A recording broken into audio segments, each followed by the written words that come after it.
So far, Bomne say quantity surveyors say Ubi per se Osidaya. Enema or DBC. Yea, any a betre. Architect a draw at the end that quantity surveyors are caught say. So ye dana a being blocks 20. I do one trip. About one trip. Chasing in the 2 pieces. Going survey for each man. And they will direct you. Na masons obey a jumano. I hear no betty. A betty my boy at carpenter. It is a Okofa carpenter, no bano hedgemana, no so 10 cities. That's what I come on your soha. Name quantities of and cassa. Or better was 10 cities now, or Gino. Say no cray, and answer O Sisiwa, or Becantro. The quantities of years, your moon here, I can't say. And do be a while, who pursue sit dying. Materials are only be sit dying. And yet, blocks on one this dying. And yet, concrete in one year this dying. And yet, the uncran is this dying. And your money be brave. Then you see cano, said that Tiano. Quantity surveyor, bet much raw say. And Daya, Opesu Siway, over 10,000 Ghana cedis. All the material way, a Kambuma, Obetimus Sidano at 10,000. And not to a friend say integrating value engineering. Value engineering is a blocks and the Nema obey you so. A bit much church or say your blossom. I would bet me the other for. I a Jumano. I'm a boa a war from a vessel bottom. Let Juman worry. Then now, Biagazo obey dying. And also obey or yeah, choir. Then so I born a day latrite, but then yeah, boy, I born you different. The coins of a show sika guitar, wait me at on here. I'm be at yes, send a Juma dan. Would the quantity surveyor and Titia or more? I a friend of value engineering. Wait my Jumana and ye, nebono, a baby for my mom. Nebon a baby for my mom until at the end of the day. Skakakra or no, wait me the APP. It is a bass of old drinks obey beer. And yes, oh, sorry, I know a cofa. Oh, amazing. But have been done, mammy. Mason, the by no, I can't know the nechi, David. Eh, beer, baby, I won no. And yet, I knew Inquana obey here. Yet made a latrite. Is it I? Latrite, not the cement, a fra, not a modia boom. Nebono, a bear from. A bet messy dynamo. So we was kind of bonus also the glass and qua bear and asama. By ye will be brimuha, Zikaho, a drink a cram. I was see a sacrament, and near my bit media sit dino, and I bit media quino.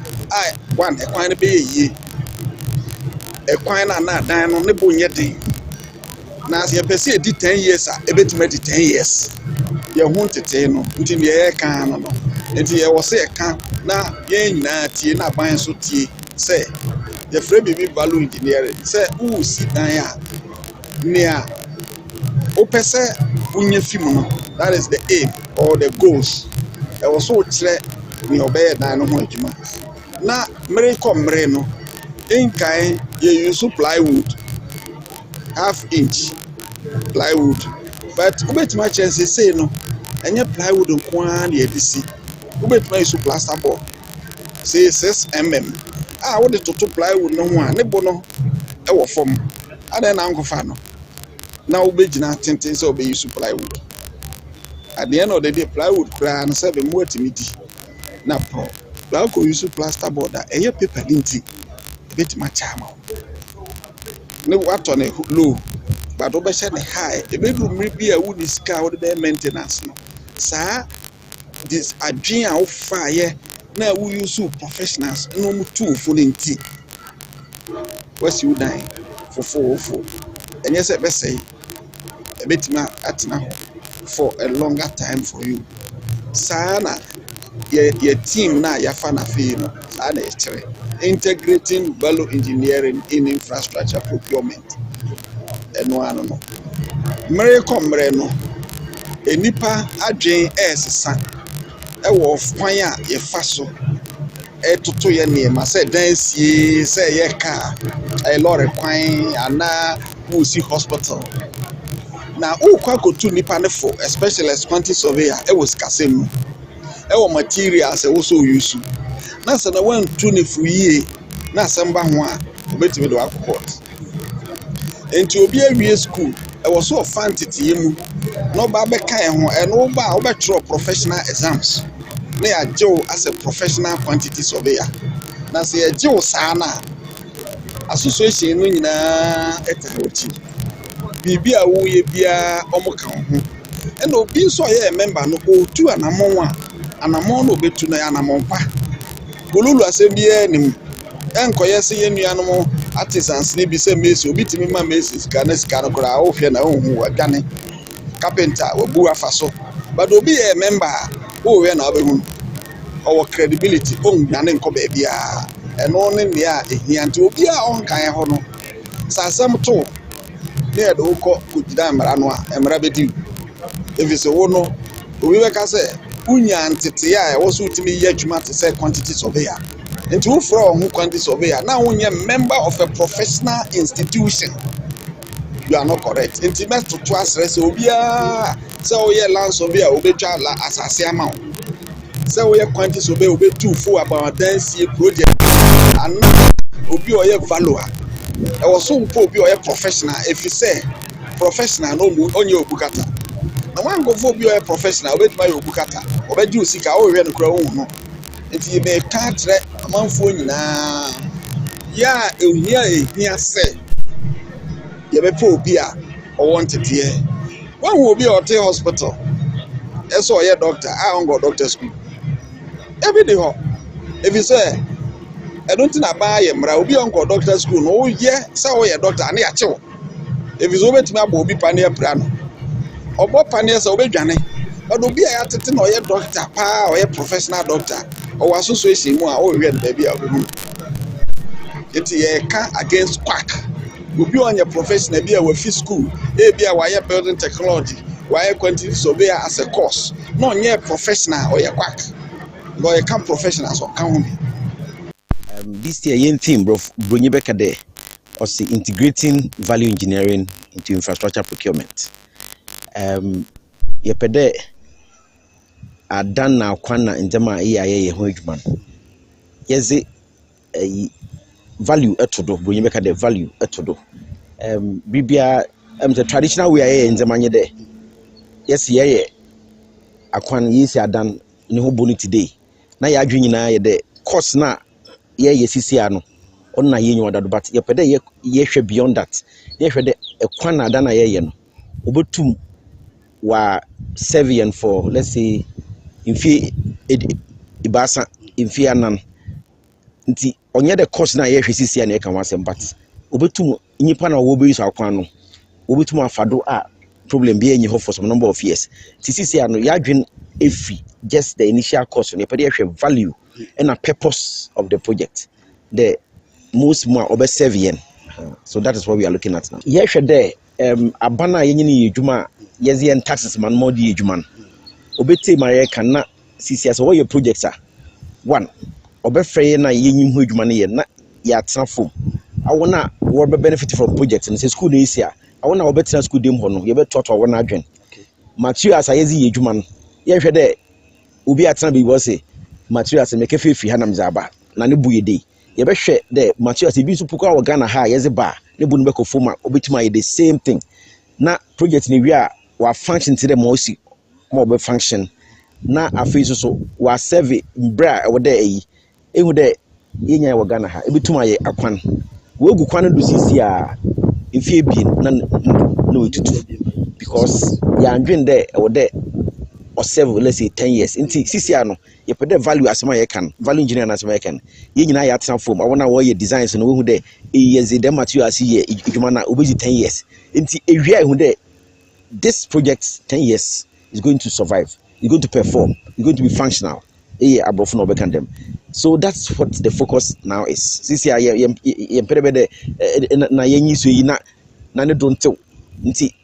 you can do a project if I say oh they no form, but in the next 2-3 years no na project no what say.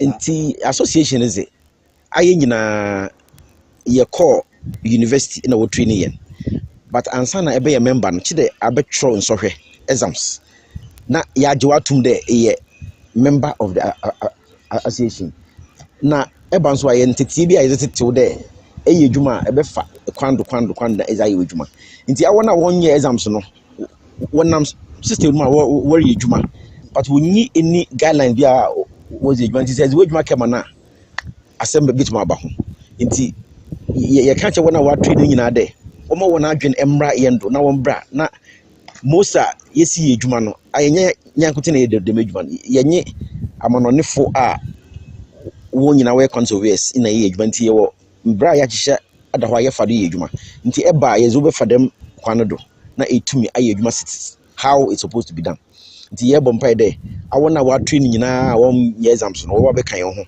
na yetumi I deliver for Ghana ma me kanye de e wo de awo nso so msemtrofo so se wo hu bibia de nzema a onkoye e wo infrastructure delivery ma awon so wo de was ba abwan no bi ehu de demazi school den yesi nchere abenti na de aba then obi a be hu de wo de yezi adwen bado de azibia ye bia no yetafo me ya adwen hu very well de azi obi di mfie ahin obi tuma servien nyipa wo kotina mu no wo taase de eyi na wo betina mu no we ndi maintenance bibia ya plan bibia ansana ya ye ho adwuma nti ewi a hu de asem bi enyo wo hwehwe ekwana wo bofadra adansi bridge si street si nsamdo akwan adan na nzama ihu de yezi hen ho infrastructure numu bof sumpo we numi quantity se bayesen one se impan waye ne dan ewie oye plan waye ne bridge ewie plan city ewie plan one wo hwe nzama owom na wo tunobo de obeye sakuri moto edonu oya hen nti dem mpanyin ayen amanzi ayen abe esu amanzi de odan wosin woden mun dem inumi honjuma wo yenyen na mribi sa honde wonye me ya adwena yenko chorisam no mu yena nanom obube di dada ansana chorisam raba ehwe look nsampan itiudanan donu awtweze kap medosana wa chro hode mona na orubotu kwan a onhwehwe de economize nansa ansana maba nombo no ho nonkomba mona na orubesidan no onzinkan sude dena amulbesi mbesi abrosan na mu akeze obosun abrosan ansana wezikan se anyedam ne se eze akesebo fom itukwana kaka ntume nwia nkrofo bakade okwase anyo nsi oye nyansa na nyimzi na woze ka ho a ihu de mesika mo obutum watwei metumi ze sabrosan se irin tumi nsa abrosan azamawe obutum we sefitia inu maza wo yenyu nti se wo dwundwunu ho na se wo frɛ na osabrema kwesata doctor counselor or council state member do mbatsna no wunzi misesa oseno fata osende nyinzin unyin kamu nyin ter akamu osabrema mfi edowotwe esia na juma wezi no wana brobom nyinzia owo ma yin friend ha obi friend ha obi friend ha oseno fata de wo friend inti wa friend na ni numa sama ozebe de oyen pede onye hon behia nanso baby so woretwem it's them then little crowd bros from if you woretwem nembom onje won popodo omsom to fen obashamani nyimizifa me numa sam on kanche hon de on akwaba waba won tenase wabe woma hon mpempendo a wedri onjije nchirimba hondo woni nyimizi a wowo wonfa nkama aban wonfa ma edwuma kufa wositan adensefo bridgesefo citysefo na ndembri za yebeye wo adensim edwumazi a otedam numu onto onye won ya adwen nkankampo de wanko bebia de wa abadam region onye won ho sunsumum nimbum adokra opede oyengide osra hwanyide oma moni nyimizien onjiji ntimbado na wonfa nokwar na penchar perperye wonfa nzidam dwuma otedami amma mpanyina wozi enyimen obokwan na dam nyimizien waka ho onye hono ha sunsum azekra okan a oyem de nam kan so ma dudu no wagi tumi de ozinyame hyiramon wo ho dwumaza obezi ai wonfa hade ho mfie biara wombra wa ya kare do behia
na fi etum na rekon ebokon na so ebokon atwa dam na mpanyifo wotum na uka ye dan yo sima ba bi mpanyifo yin sa kan ofia no ebede wonazi etum na akire nazamba mpanyifo se za okan sampa no sampa na so zimu na so no otire se akan sampa kire nazamba na ankan sampa anjira ho a na amamfo hunde oyene kwar da American na hin za na kire osromoti yindi awie nkotei awon of beautiful no obodwede okam oye National Petroleum Authority fu iba ebe sen kuma yetwenase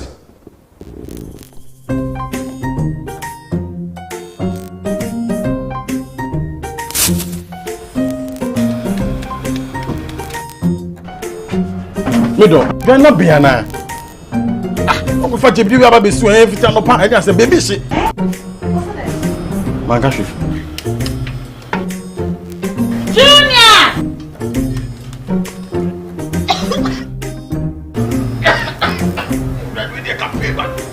since when I for maybe the no. Sister Coaspa, it's a winning gas. I'm used to it. Why? Why?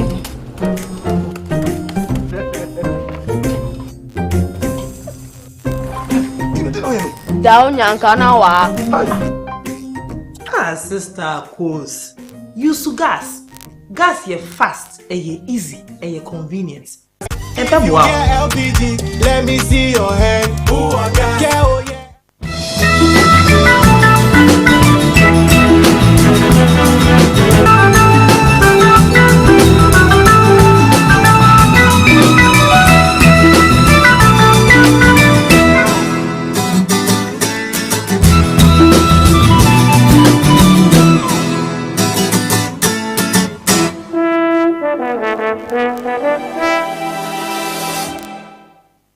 Right, we also want akwa bebium de ababa cancer wo oye efie ha na eba modern efie tum na edin komo bon etum na nsero da ma muje ka boni sira so kran no osija okan sampana na otum no oje yedwuma nti inde yensa ka oye munia Asorba Kofi news editor wo oye Coastaltv ofia obo modern efie amamba be etum na akodo na open Prof be to be yetare bonizin pa so oye dean of School of Graduate Studies, where CCTU, Capecoast Technical University, Professor Bamfo-Agyei, and then pay so abandon there ye can buy in Sassin, Jumizi, Hunsama, Odima Don Terrapa, nti ano and a pebobwa, ye in Asorba, or send the other to be no soccer for school, no be school no for them. Was a question that what to make for school, yes, school now for home. Chere kwekusia na efi etumina aba na ababwa mamba me etuma kodo nti na mpefe bi ni prof adzikane no ananda na pe ya tinasa bonkomo prof asum yenka you are not doing that say abon yeze oye Asorba amo asum yenka ankawaso abon yeze adom da cha right no so aba na answer na bako prof wanu no Mammy said that Junezia or surveyors which was of infilman to me. Ghana so now so uncle be but about a filmman to no back or grandmason who busy the Mijumezi. I shot Medina she share with more crowd do my Edwin turn for him. I could imagine Hunden. Yo, come up, Madasi. No cranny. Da yene paying for a QS. Division of War Ghana Institute of Surveyors woman. We turn more power ye. Na da why yanema young there Bibia ni yenimuno over there Edomudomuku. Sunday ende Sabu Masra Mankan Yon Fancham. Nde Tomantis Fumpo Unuku. Nde Kuguma. I'm going to Muko Unuku. Tomantis Fu Unuku. Brazil unukwa mayembe ya wabaye fu wone him no chede no so za oye bialam ojitu de ori yedwuma oda bonti odo oye no oye ye na bu akọ school akọ university na be surveyor kamo the word surveyor no ndo do kwa nde nkofu kita title bi de do honduma oda jama ofi de wona man ukutune hu ansa na obo for surveyor kamo na abirem pa de se nkofu pi nkaku no because of examination owo a better on social papa ansa na amo kwande surveyor nti se dem nya bom na se dem nwa no kan wo bom na obenda afibiare nya no yenkehia na yendwendwini ku no hu na yendwendwini edwuma na nkasa so ayeyen kona ye bafada edwuma no butumpon na edom na la ye edwuma mbo obaya obati hinase wa hina ye edwuma no obati hinase de ye edwuma na ye no dem kwan na ya fade di edwuma na oye de dem ku otedam no baba na oye so de afibiara obuko ehyiedi na ho na ehyiedi no mu no wotu wa adwendwene wo ho na wode bibi papa besi bote besi wo de de afibiara ebehiem de magine ebe mama onye Jessica Sara kwa imom onye bibi so a yedi yensa ba ye ibo hu nti mfibi baba na yebesa na ba community no de yebedi annual wa friend conference no ne yen wo do oh ampadama de din say ye di say ye be ne bebi we kudi na kire yere bo ma afinindi ani kun no puntu no orokodo nti odi kan mo mbo Ghana Surveyors KWS meche Ghana Institute of Surveyors Ghana Institute of Surveyors KWS division okamono mbo hona abado dempo waja atum na waye kor as a union as a ikuno na waja atum so de yenye kunu ne nam wokeke na mum afibia de behia afibe ni behia ama link bi wo ho a wo phone bibi network ama se network wo a link wo a true network no we biado ma me am wo central muni owo north ibi owo bono east ana bono region no yetu ya link ya ho ama wano akodo ama wo bande se mi hiambo a enyama na se do market application through somebody but muni oho ntimo fa na application chiri ba yin oh muni mena approve the madi oh edwan ko ntumi yo nti wasobra bo hwe me na ye na ndama akodo nti the kan yembo na abado de wayeku na mo abado support de wo de afibiala esedesi won de mo tibela afibiala behia na ya ye no to the system mo koyi mo ankoyi ya hwe me na makoyi nti mo bo abado de right and Asorba also about them quantity surveying division of Ghana Institute of Surveyors is in what the word kuna wo domino no alejumeze wo no soso say na say dem bi swopi na surveyor entumi na survey na quantity surveyor no so entumi ndini jumedi ya anhwene ya na atwenchen pinye na entumi da ba the professor also wo munde education no otumi chirazo no mo nda wa betina hayizi oye chairman wo oye local organizing committee oboye ma bibia otumi no okado nti nda ogina homa oye lukun finfin manto minitir ogwa gomitrain albua otumi okoye Prof mo akwa bebiem yeah that's it no no fantre bebe yeah man kaka you mixing kaka you were great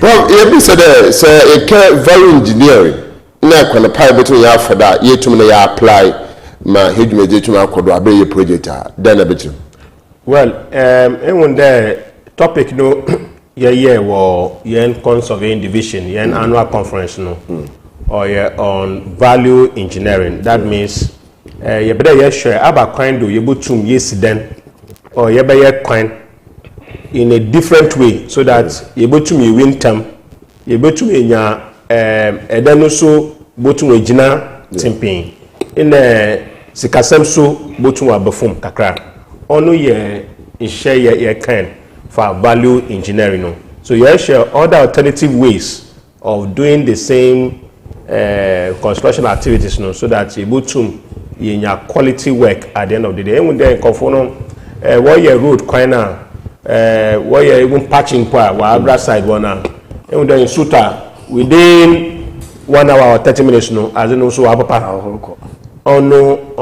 on trade there was value engineering in that work that went on quality no or from kakra at times we'll see then 3 classroom block is sort of within 30 minutes 1 hour and with the roof no way to just a little window of the was say and then no all those issues no that is why yes shared there obey there yes share value for money abadi yes no obenya benefit for and the National Development Planning Commission that was last 2 weeks what's the projects bebre wagana weje fiti a champion name brother still project no one way that echo young Ghana police service or paid one no it was then flat for no it was during a champion time then to one way for more than 30 years now all those data no that is what National Development Plan Commission no work on. So value engineering is to avoid such delay projects or CCIA kasa.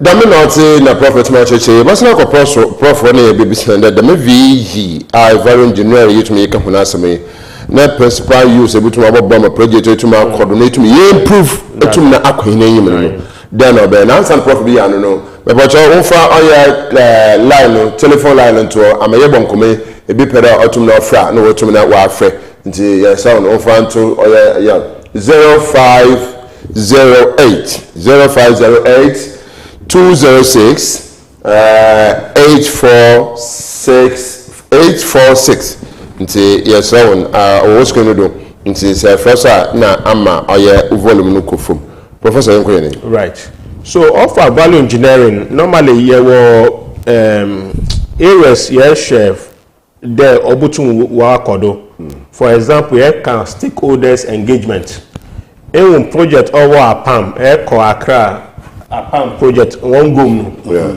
even there gom no we see for long time but still more than 20 years now 25 years now nkofu nkowo cotton nyama didn't because one of the principles we avoid no year about value engineering before a basic then unlike Luke 14:28 only a favorite Bible quotation or every coin surveyor a new Bible quotation Luke 14:28 Jesus Christ or a coin surveyor on a coin surveyor so better a coin surveyor should Jesus Christ also a bit more Luke 14:28 Jesus Christ or a lawyer or a QS so also there a better now ayewu plan ye before a bit to make a then so that we are a bit to me say we and the projects be you are around what your project foundation level what's the scan wasam on to one kodo and value engineering is to avoid that. For example, you're supposed to for information gathering you're supposed to kibisa as ebisa no asase no obutu waje 3-story building yes building obuo chief of all these issues no about value engineering what for information then when we information sir then you have to involve who design team no your architect surveyor structural engineer nkofu wo your electrical works lighting systems all those nkofu no wo your design team then wobaka how about kind of able to so that cost no botun abofum kakra so that your design towards achieving that quality in a cost reduction. For example, you're able to share ABBA material, able to use a foam material like red dirty no or friend laterite. You're able to use your interlocking bricks so that you could use more of cement if then you basically or use 10 bags of cement. You're able to use other materials. You're able to have probably 2 bags of cement so that economy to have perform in the quality so able to yenya. We will know what be evaluation of the analysis and information you know you be evaluate you share how about kind you to implement yesterday better so that you able to yenya information and in all these things communication is very paramount because supposed to be transparent. Pedagoggy school or community or bonkus are there. Supposed to cover stakeholders or bonkus, one assemblyman, traditional leaders, community opinion in Kofonubi. So that we go to a catch okay, it's in there, obey. So at the end of the day, they become the managers of those facilities. In the maintenance, also, go to Makodo, fine. So these are the principles what value engineering so that then obey. Then another one so about buying of items or friend procurement cement probably where wage man short distance nearest distance obey there cotton cement so that wood transportation cost on those all these things are affecting Sikasemno or project no. Yeah, Professor, I can the nearest store between I purchase no. Now nearest store the prices are very high when you do comparison about the tour. Still now we're supposed to buy on the closest place. There propose there better or closest place no. But share other factors. Okay. Even though one probably if or chrome what on 10 cities and one what on let's say 10 cities 50%. Especially if me for transport or chroma, me cut on at that rate plus me transport in the one closer by no. If the one closer by no, at the end of the day, by reasonable, then never call no. Or less or reasonable, then a bitum. I call baby fufu no. Then you will alternative materials. Probably then normally even there yes then yen area no our friend tropical region because because of no. So normally you use glazing glass. Okay. Glass you use glass for then then at the end of the day no you use air condition. You try light bulb. No value for money. Okay. So that is where design team number okay. Instead of us use glass no, then use other openings so that you bring more windows. You use louver blades so that louver blades no far more of the ventilation while by inside. Then you reduce element of consumption of air condition or electricity bill. Professor, you made mention of stakeholders. Yeah. Now, then I remember this meeting. I should involve the stakeholders in the community or the stakeholders among all survey departments. So share government projects there. Okay. You will be the host school. Okay. On the stakeholders no involve design team, contractor, in a client. Then people who are going to use the facility or community no. Even though clients no be Ministry of Education. Yeah. Ministry of Education, the minister no one crime. But before we use then we bonkus. So it's supposed to involve bonkus for no that you better you see 3 classroom. About design we fit one. There so that at the end of the day we both are using. Problem here we are palm what they know because of why involve stakeholders no. We see market quite alright. But apart from what's the one use market no, because one town no our far from the market area. Yes. So one fee on buy car coin or buy you button as it, and that is why it has been desolate. Apart from that, so echo Yasebu side one so market so I know also more than 20 years. We see fine, but people are not using because stakeholders were not involved. Stakeholders will be someone as summer, then they become part of the project. Will be patronize it. Prof, okay, wabubu bia wakwa but I'm sure you Kakumudo hospital mention West market even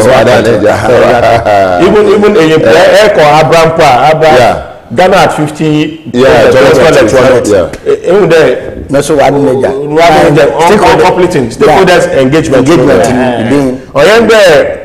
projects are there you be seen but we need to involve everybody so that at the end of the day you bet to me value for money because or catch us can we just share 50 at Ghana project sikanu wadima wampa oyi but now it's lying idle now go to echo as if echo atabazi wono Ghana at 50 toilets no wono echo achefo you were friend and before sub pond wono so ibi wo since why a Coastaltv one inch value for money no. Yeah. Also, for say CC ne de nchimba. Edu kafeta oye dwumizi ihum mebun gom doso so na pani bi aka ma obafia onam professor bi na do me hisa ka hono e be hu de pani ko na ma o shefi. So how do you see that our na kro ihun na youngsters woman abandon pani fini ho a na obutum na wotum na atwa dwumizi no. Come a lot. Mbebuna yehu wo mede wodoso pa na da American komotwetwe mpogba mu obende won kasena wo university do wiara na o chede woda ho awo kunum nti no adoko so amenyaje eyifo wonde waye hone association another union like school in student wi ansana abaship nti ewo school na wode ikuna tata wo ho ansana nti na student membership nti student membership na you school ala na cha ba ye the rare Surveyor na ehwe enkomo ya yedi ya dam value for money no oya do be yehwe na yeyema odimu nti meka won topic na team na what this year anniversary no team no oya the right at the right time or the right team at the right time because ye new government that's what I say ye new government the new government ye no so we promise him there is going to continue any project biara abandoned on we so therefore so the no be then I must make sure that all the project now that political campaign now we have all by or don't involve Soviets so that the value for money no ye nyen say involve mo na I want abandon Soviets war government Soviets war but I want to know because of politics nti mo ya in the ye boto aba nti won fa dam clinic won fa nko ebubonko emisa na electric area meanwhile ebubonko emisa na electric area nya shopping mall no wuhia you get it nya shopping mall no wuhia but ebubonko emisa na electric area wuhia adza wo for the polyclinic and now no say the more value for money am na say obande weja abana damara ana banara na sunna yopen odideminka no de kiswokim odikiswokim pie bu na nkofo na ode wo patronage adina wo da aba no ntubonko ibi na prof oye obobo wo oye apam junction hwa apam junction yan hwe nkroto wa etwa apam nya mate gomo east na nkasa nkoto wotwo nya obia na kara kwan owo junction na no do apam junction for left ala elko apam for right elko the rampart the rampart one butu an name da ma kupe sodo butu an name da ma kupe mankesim na so hwe be bia wo bi si market so kaya community engagement nto obaka che okay dem not that no answer na horoboko no we make sure the wire lorry station wo da kan ba da mini where one you know lorry station we are there for market and bra no we say him put we are one nant wako there be short distance between baby and market and wo na distance between baby and lorry station wo one year stakeholders engagement biara nti bu na da min na ya boni na egu ya said nti woni team award here this year conference ndi or the right time abandon so obo da no dem bigire so that infrastructure si biara madre ko community biara no ye nya da mun kofi mu abam no wa ba access there okay sika obosu no natural resource ahen ni bi yefi da manum ana da mu community ya da man ya da ko ndi se wontu man kan chain there natural resource ya da ko no de mi ni bi yefi ma ka mo problem right yeah what problem ba na ya en kwanko ha mu there the men ni here I am about my crowd wa bra wuta na mako oya holy church school so also there call them young obabua nti am the woods movement ya ni na otum na oka am my former so yes wo ko na mi no hu za oto nti enkete na yembra na ebe a wote nko mo the skills that you acquire as Mansovians are the most employable skills. You can work anywhere in any faculty. Some work in the bank, like you said, some working on site. You see construction sites with their helmets. I study here, I am an employer. I consult privately. I have a staff rate of 81. So that's Pennsylvania for you. So you will not go wrong when you choose Pennsylvania. And you count yourself lucky for having us here today. When we were in school like this, we didn't have this opportunity. People speaking to us about Pennsylvania. But you have it today. So I encourage you when you go back, read more about Pennsylvania, update yourself with a lot more information, and we hope to see you in the coming years enrolling on the course. Thank you very much. The Pennsylvania division of the Ghana Institute of Surveyors. I happen to be the chairman of the division, and this event is initiated by a young surveyors network, that the younger professionals who feel they should get close to potential candidates for the practice of the profession. So we believe that at this age we should guide them to make choices when they are choosing their professions, and we chose 2 schools out of many because of time to tell them what kind of surveying practice is about, so that they are guided accordingly in pursuing such professions. So we have come here today to tell them the opportunities that abound if they become quantity surveyors and what they need to do to become surveyors. Aside that, we have also donated some items for them that are used for most of the things that we used to practice, like in our measurement practice and what have you, tape measures and calipers, for just to show them that these are things that you'll be using as you come into the practice. So we believe we made an impact on them today, and hopefully going forward they would have come to appreciate what surveying is and be guided accordingly when choosing their career. But it's a noble profession. Our motto is service with integrity. And one good thing is that, I mean, these days there are a lot of courses that people pursue, but ask yourself, are they employable? The surveying profession is very employable. You can be in the public, private space, and there's a lot of opportunities abound, to the extent that we are a developing country and we still continue to develop and do infrastructure projects. There's a lot of opportunities for them when they come into the profession. So we believe it's something that they need to take up as a challenge. Friends, let's move from the traditional way of choosing courses. Somebody's a doctor, somebody's an engineer. Not to talk down any profession, but we don't open up our minds to look at the other opportunities that are bound that would help national development. So I believe that you would listen to your children as they come home to tell you about quant surveying and guide them accordingly, so that they choose a noble profession and also act meaningfully to the national economy. Thank you. Right, that means we could say we call all schools to be Holy Child and Infant School. Now, we see okay, we can say the maybe we see because we say be a teacher, be a doctor, be a nurse. So we have all of our training, you know, and so by the man, by the bed, what's within that, and so I can't have your so from. Am I a better my engineer? Hen a job of Hunchang, a Jumal Prof, why young survey network? About the opportunity about one child. I am paying to what to who is Nankas over there.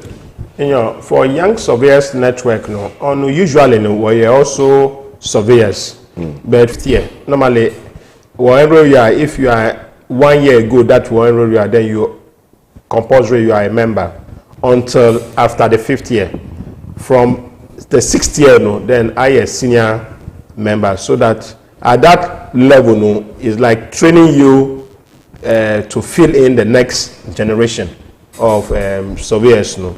So these are professional members, but are young in their profession in terms of the years that they got into the profession. And here, in regard to years, somebody can be 50 years, but occasion when your approval in the first year, also is termed as young surveyor.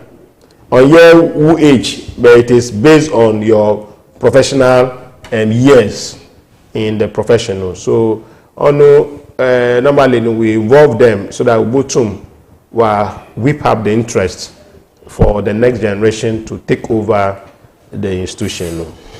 For next generation, what to accompany them a Prof. Now, you couldn't pay for people to account also with your ponum, bill with your point or to Prof, why there is any other car on your association still now we should write exams and pass to Sala and a tank.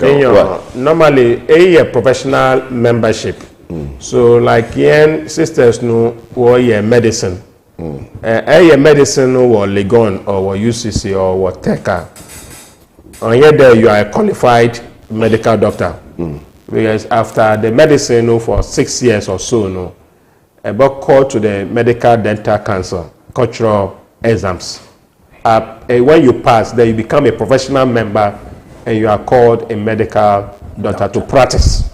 So likewise, in Kofusu, where burden technology, where the 10 Tekan universities, where you were Ken UST, sisters, where you be UCC, in your other universities, private universities, who were all those people that they are graduating will weigh one course now, then we'll call Ghana Institution of Surveyors as training members. They will go and apply as training members within 2 years no we go through practical training in the practice. Then after practice no in the industry no, then we go through exams. What through exams are passer, then they will be called professional members as surveyors. And Ghana Institute of Surveyors no, there were 3 different categories. Binu from surveyor, what you name me here, Juma was assassin, me here, Juma was assassin. You were land surveyors, what ye Juma no was assassin one.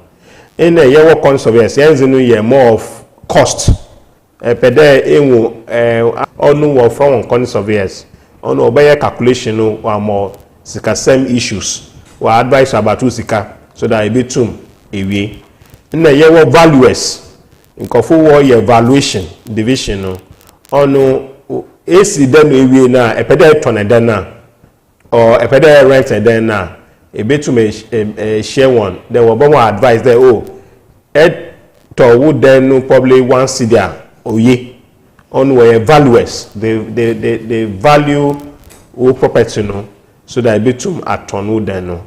So these are the 3 divisions what form Ghana Institution of Surveyors. Prof, what's an umbrella? Maybe so in a metuma coach to do. Why there would to know your resolution 2025 for the resolution and Matt's the champion advocacy for value management. So why did the resolution to my bench? Yeah, in conference we should move. You know, like Asorba kind of there, yeah, conference this year. Next year, yeah, but Dubioma, yeah, but call back to know whether Abadi a year no. One if I was Sierra. That is why yeah resolution. Okay. And this resolution yeah no to yourself alone, but Bema policy makers like Ministry of Works and Housing, Ministry of Roads and Transport, all those ministries no what yeah ejuma for infrastructure no, Ministry of Finance, all these people are very key when it comes to implementation of value engineering. So that we are putting on one document no. For any contractor or any project over the year, no, the first point of call is that we share whether there's value for money in this project. And so there's a need for us there, even your resolution. So your resolution here can there, your consumers know, you bet champion value engineering for all public institutions so that no QS no or wa obotum will improve on the value of the project no, because on our more information on how to go about this particular thing. In a year there, you know, you very research too, because young conference here no, you're involved in Kofi to young problems no. At the end of the day, you be tune you are solving. Then the last one offer dissemination of information. That is what here why the Coastaltv so that from time to time no, Nana. Okay, no, so the yen conservation yembo your message. Yes, one time. So yeah, critical element were then because then see road see or sika issues no or your conservators were yeah sika issues and conservators no when him there sika no on pedide. So in terms of the specialist of Sikano or your course of years, so pedal of the to Sebo about footage the school far of a bit to be worse. Now, when you had been for tenta, the name school monkey, the museum is I heard that more by army. In fact, Ekano conference 1 year no, I saw to Wabe Juma 1 crane. We say 20-story building. Okay. A very big project. A conservator, a bit a particular number. Then no, your man Kofi Ejuma or one. So conservator Ejuma no, Ejuma a baby yesterday in Ejuma. If you are a professional member there, because Ejuma no doso. A bit my Ejuma or bank. Okay. Kofi my loan no, echo bank a KG loan there, but there is then. Experts know about advice bankers no. Bankers no. Where your conservators no. QS. Where QS no bank. Echo bank A, bank 2. Nkofu ebede AC then ebede KG loan probably 500,000 Ghana cedis. Before we approve loan no. We ma conservator. one share whether or any quite there sikano or bosun or would then. So a bit when you join or bank, a bit when you join or insurance company, apart from public institutions no or dosun, as private individuals or private contractors, a bit my ejuma, and you say ejuma no dosun, and there are good prospects or conserving. In the Kofi as in normally all the Tenkan universities, about Capecoast Tenkan University there, diploma in estimation, higher national diploma in building technology, degree program or construction technology. So all these areas will qualify to become members of the institution. We will encourage them, all students from the built environment, we go to work online, Ghana Institution of Surveyors, forms no as training members, so that by the time a child now 2 years, Baba, then you go write exams no so or the phone or hear something or hear. Normally we encourage people there. We will school because of we will school no information we want him work or try or pass. But it's now probably every school at now after 5 years, 10 years. Since woman no when they for no yeah exams issue we catch the catch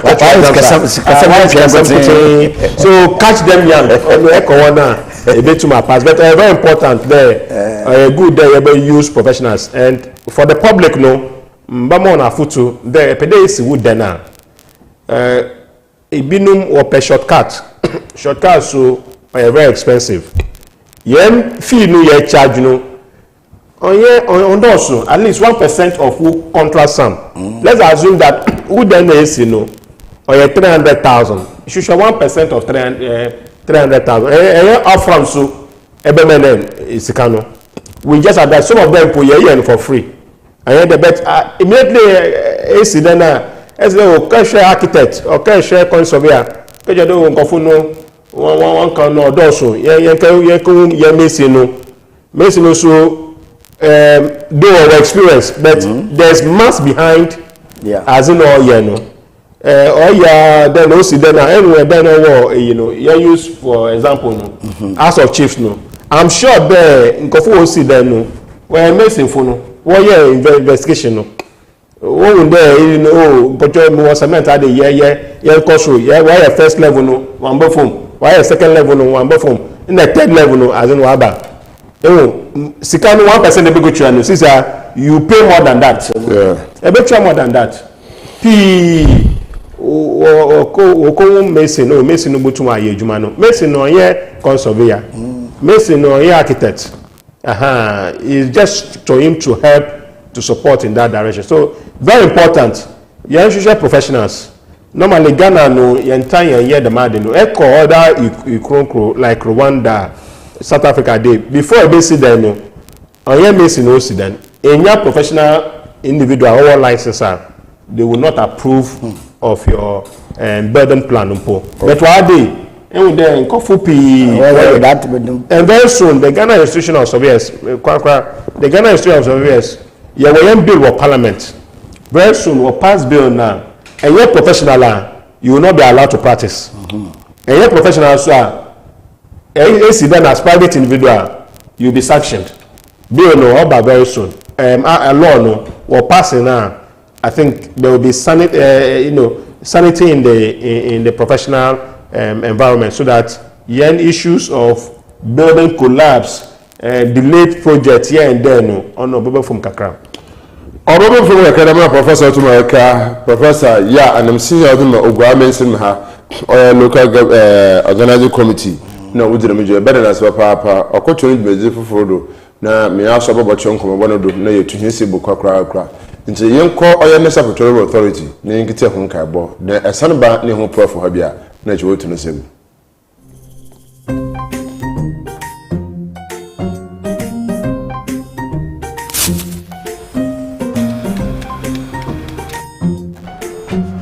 Mido, Ghana biana.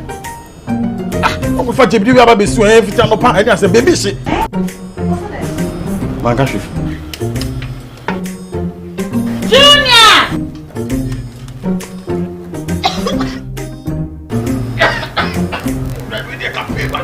I'm saying so now for maybe the no. couples pa. It's who gas. I'm using the why. Why?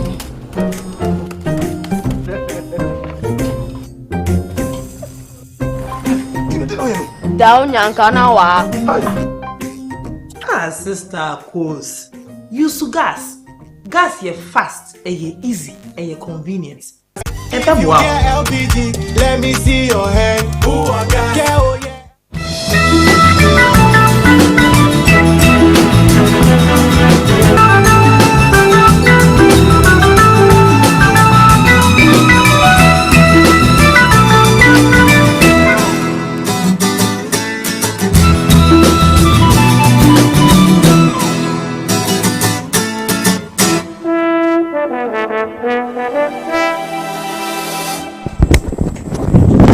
Guys, them are able to say that's a hedge yaba na ya so ba na partner to ne amehim do.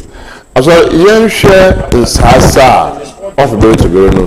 Them are professor or minimum the stakeholders. Na nanu kan atuna sasa ma so atuna meje atuna ma ben. Na mon kofrun yedim pempen so dey to me ye hu bi ben from kwan zezenza na de nya won ne nem because de bia o come e kokota here and there opinion na so sa o for quantity surveyor oba be nchobu hondo asase ne set we ye wahin yi wahin asa da kan wo tumo ai but mfuchin to ama manso ngote yo kamo medase ina ode ya dwene ho na ye meyenwa da hontam sintra makadame nde se ye hwe anayite wonu koma yanye mpefuro twetwe na wodi na dipefe de as a union and association and institution when you be biala systematically bibia de na kwem ntino obaye dzene paade bi ye bia obaye obukata wukunum debi o se men yakona ro ya onyimde obi ye sunsuano ban obotwena so wa okunum ntino okay bukata kra nemum awonum na wonka kono na ya be o mi adwuma da bo so po ya kase bia work practically aye practicals aye for theory aye practical aye me ko bush aye ko fed inu no buku na bukrong le way inu bukrong le way aye ko fed aye ko bush na name da bo ko fun wona ka se tuno awon no wore se Ghana na oyo medade woni tim na wo fe no ne fure bi che de wona won ka kunu hu na wore ma ekunu nyamre seni na no do fish them out ka modam ni ye